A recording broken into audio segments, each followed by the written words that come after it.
The virtual gym is very different than muscle stimulators. A muscle stimulator just stimulates the muscles. It does just that.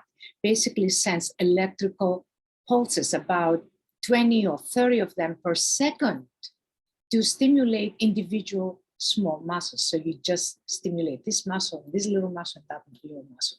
What the virtual gym does is sends a signal. That signal goes to the brain. The brain causes a full body contraction that involves all the big muscles, abdomen, arms, legs, chest. All those muscles are coordinated. And the contraction is a full muscle contraction, as it happens in regular exercise.